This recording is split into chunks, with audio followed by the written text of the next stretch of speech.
Chicago.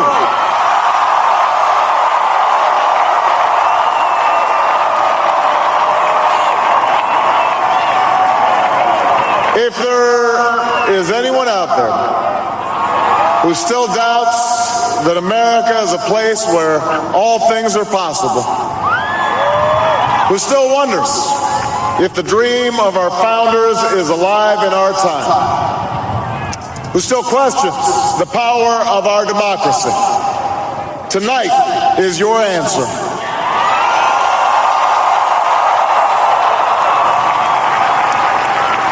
It's the answer told by lines that stretched around schools and churches in numbers this nation has never seen, by people who waited 3 hours and 4 hours, many for the first time in their lives, because they believed that this time must be different, that their voices could be that difference.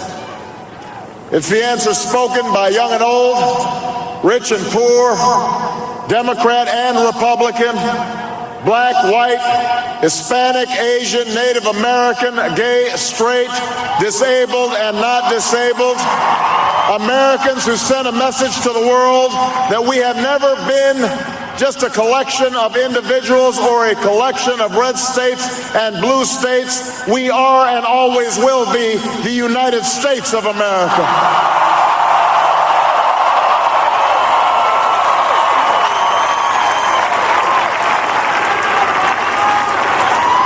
It's the answer that led those who've been told for so long by so many to be cynical and fearful and doubtful about what we can achieve, to put their hands on the arc of history and bend it once more toward the hope of a better day. It's been a long time coming, but tonight, because of what we did on this day, in this election, at this defining moment, change has come to America.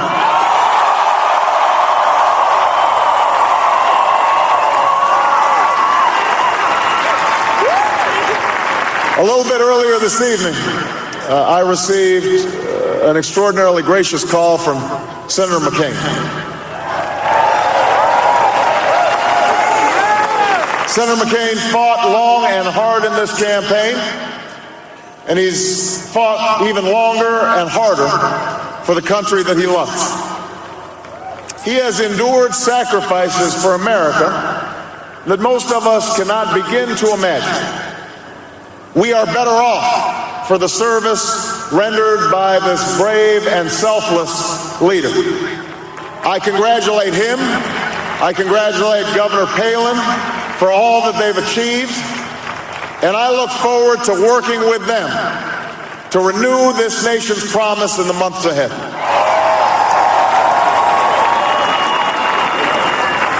I want to thank my partner in this journey, a man who campaigned from his heart and spoke for the men and women he grew up with on the streets of Scranton and rode with on the train home to Delaware, the Vice President-elect of the United States, Joe Biden.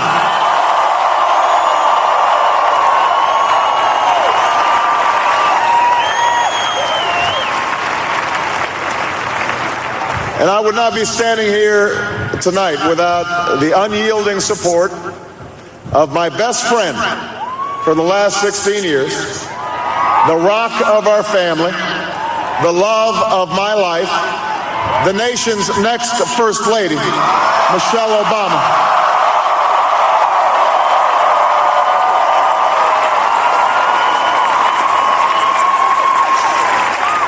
Sasha and Malia, I love you both more than you can imagine, and you have earned the new puppy that's coming with us to the White House.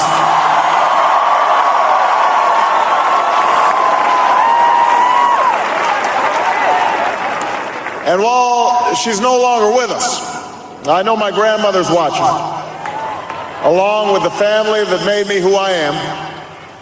I miss them tonight. I know that my debt to them is beyond measure. To my sister Maya, my sister Alma, all my other brothers and sisters, Thank you so much for all the support that you've given me. I am grateful to them.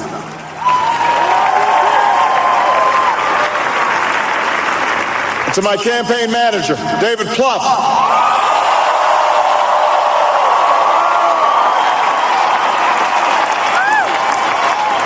The unsung hero of this campaign, who built the best